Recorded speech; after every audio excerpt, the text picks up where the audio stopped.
This channel does not promote any violent, harmful, or illegal activities. All content provided by this channel is meant for an educational purpose only.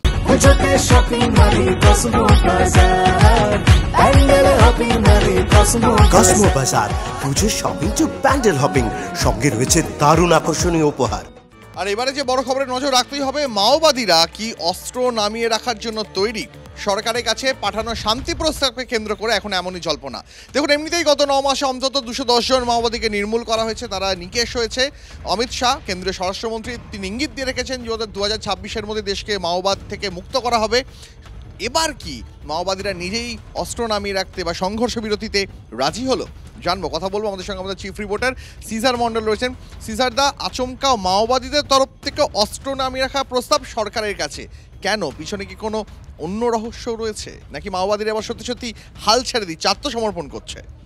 দেখো, এই জল্পনাটা শুরু হয়েছে 15ই আগস্টের একটি বিবৃতিকে কেন্দ্র করে। এই বিবৃতি সমাজ মাধ্যমে দেখা যাচ্ছে, যেখানে মাওবাদী কেন্দ্রীয় কমিটির পক্ষ থেকে তাদের মুখপত্র যিনি অভয়ের একটা বক্তব্য, যেখানে 1 মাসের জন্য সংঘর্ষ বিরতির কথা বলা হয়েছে বা প্রস্তাব দেওয়া হয়েছে, এবং সরকার তাদের জবাবে কি জানাবে সেটা সরকারি মাধ্যমে তারা জানিয়ে দিক, এরকমই দাবি করা হয়েছে। আর এই জায়গায় দাঁড়িয়ে এই জল্পনাটার পাশাপাশি তারপরেই কিন্তু প্রকাশ্যে এসছে 6ই সেপ্টেম্বর মাওবাদীদের কেন্দ্রীয় কমিটির তরফ থেকে প্রকাশ করা আরেকটি বিবৃতি, যেখানে অপারেশন কাগারের বিরুদ্ধে টানা লড়াই করে যাওয়ার কথা হয়েছে। আর সেখানে দাঁড়িয়েই কোথাও ছত্তিশগড়ের পুলিশ এটাই বোঝার চেষ্টা করছে যে বিবৃতিটা 15ই আগস্টের বিবৃতি, যেখানে শান্তি আলোচনার কথা বলা হয়েছে, যেখানে অস্ত্রবিরতির কথা বলা হয়েছে, সেটা আদৌ কতটা ঠিক, কতটা ভুয়ো, সেই নিয়েও কিন্তু সংশয় তৈরি হয়েছে। এবং এই জায়গায় দাঁড়িয়ে যারা দীর্ঘদিন মাওবাদী অপারেশনের সঙ্গে যুক্ত, তারা মনে করছেন এর আগেও বিভিন্ন সময় মাওবাদীরা সময় কেনার জন্য টাইম বাইং প্রসেস হিসেবে এই ধরনের শান্তি প্রস্তাবের একটা বিষয় তারা সামনে আনে। মূলত সেই সময়ের মধ্যে তারা তাদের শীর্ষ নেতারা যারা আটকে পড়েছেন বিভিন্ন জায়গায়, সেখান থেকে তাদের নিরাপদে অন্য জায়গায় নিয়ে যাওয়ার জন্য এবং তাদের শক্তিকে সুসংহত করার জন্য। সেই রকম কোনো ধরনের প্রক্রিয়া বা সেই ধরনের কৌশল কিনা, সেটাও বোঝার চেষ্টা করা হচ্ছে। একেবারে সিজার, আমরা নজর রাখবো এই বিষয়ে। কথা বলার জন্য আমরা এই মুহূর্তে এক্সপার্টদের সঙ্গে যোগাযোগ করেছি। আমাদের সঙ্গে প্রাক্তন এনএসজি কর্তা দীপাঞ্জন চক্রবর্তী রয়েছেন এই মুহূর্তে। দীপাঞ্জন দা, এবার মাওবাদীরা নিজেরাই অস্ত্র নামিয়ে রাখার আশ্বাস দিচ্ছে, সরকারের সঙ্গে আলোচনা চাইছে। আপনার কি মনে হয় যে কেন্দ্রীয় স্বরাষ্ট্রমন্ত্রী 2026-এর মধ্যে দেশকে মাওবাদ মুক্ত করার যে ঘোষণা করেছেন, সেই ঘোষণাতেই ভয় পেয়ে এবার সংঘর্ষ বিরতিতে রাজি হচ্ছে মাওবাদীরা? কি মনে করছেন আপনি? দেখুন, মাওবাদীদের এই মুহূর্তে যা অবস্থা রয়েছে, ওরা মোটামুটি ছিন্ন বিচ্ছিন্ন হয়ে গেছে, লিডারশিপ পুরোপুরি খতম। এই গত পরশুই বোধহয় ঝাড়খণ্ডেও একজন অত্যন্ত সিনিয়র, একজন বোধহয় 1 কোটি টাকা মাথার দাম ছিল, সেও এনকাউন্টারে এলিমিনেট হয়েছে। না, এখন মাওবাদীদের অপশন কিছুই নেই। অপশনটা হচ্ছে হয় সারেন্ডার করো, নাহলে যেটুকু আছে সেটুকু শেষ হয়ে যাবে। নাম্বার 1। নাম্বার 2, এরা গেরিলা ওয়ারফেয়ারে বিশ্বাস করে। তো এখন যেরকম ভাবে প্রেশার, এরা ছিন্ন বিচ্ছিন্ন হয়ে গেছে, এটা আমার মনে হয় ওই সময় কেনার জন্য এরকম একটা স্ট্র্যাটেজি ওরা আগেও করেছে, অতীতে অনেকবার করেছে।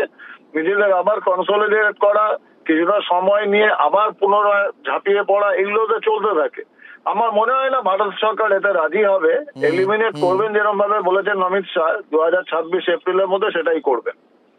একেবারে অনেক ধন্যবাদ আপনাকে দীপাঞ্জন দা। এবার একবার দর্শকদের শোনাই যে কেন্দ্রীয় স্বরাষ্ট্রমন্ত্রী অমিত শাহ, তিনি দেশকে 2026-এর মধ্যে মাওবাদ নির্মূল করার যে ঘোষণা করেছিলেন, সেই বক্তব্য এই মুহূর্তে শোনাবো। मैं सबसे पहले एक बात इस सदन में जिम्मेदारी के साथ बताना चाहता हूं, 21 मार्च 2026 को इस देश से नक्सलवाद समाप्त। और मैं जो बोल रहा हूं, इसके पीछे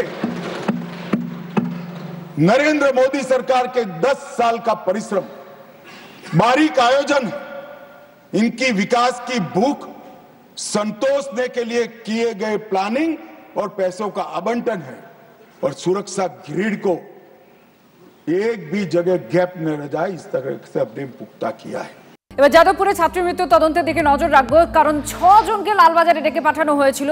তদন্তের গতি প্রকৃতি সম্পর্কে আমরা জানবো। সুমন আমাদের প্রতিনিধি আমাদের সঙ্গে রয়েছেন। সুমন, এই ছাত্রীর বাবা খুনের অভিযোগ দায়ের করেছিলেন, তলব করা হয়েছে একাধিক জনকে, আরো বেশ কিছু পদক্ষেপ করা হয়েছে। তদন্তর গতি প্রকৃতি এখন কোন দিকে, কি জানা যাচ্ছে?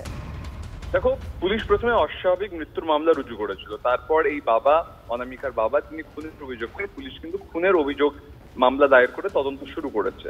এবং যেহেতু ওই অংশের কোনো সিসিটিভি ফুটেজ নেই, তাই প্রত্যক্ষদর্শীদের বয়ান, ফরেন্সিক এভিডেন্স এবং সার্কামস্টেন্সিয়াল এভিডেন্সের উপর ভিত্তি করে পুলিশকে তদন্ত এগিয়ে নিয়ে যেতে হচ্ছে। লালবাজারের গোয়েন্দা শাখা যেহেতু তদন্ত করছে, তাই লালবাজারে 6 জনকে তলব করা হয়েছে। এরা মূলত সেদিন যে সাংস্কৃতিক অনুষ্ঠান চলছিল যাদবপুর ইউনিভার্সিটি ড্রামা ক্লাবের পক্ষ থেকে, তার উদ্যোক্তা, প্রত্যক্ষদর্শী, তাদের বয়ান ইতিমধ্যে যাদবপুর থানা রেকর্ড করেছে। আরো ফার্দার কিছু প্রশ্নের জন্য তাদের লালবাজারে ডাকা হয়েছে। ধন্যবাদ।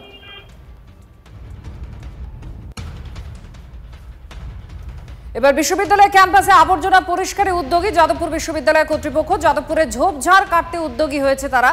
অভিযোগ, ঝোপঝাড়েই চলে মদের আসর, আর এই অবস্থায় আবর্জনা সাফাইয়ের টেন্ডার ডাকলো বিশ্ববিদ্যালয় কর্তৃপক্ষ। অন্যদিকে পড়ুয়াদের জন্য আনা হচ্ছে প্রফেসর মেন্টরদের। একজন প্রফেসর খেয়াল রাখবেন 20 জন পড়ুয়ার।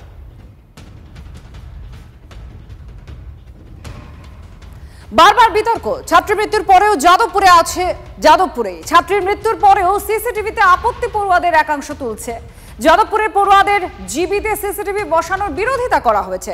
পড়ুয়াদের সঙ্গে কথা না বলে সিসিটিভি বসানোর বিরোধিতা। নজরদারিতে কেন এত ভয় যাদবপুরের পড়ুয়াদের, সেই প্রশ্ন অব্যাহত।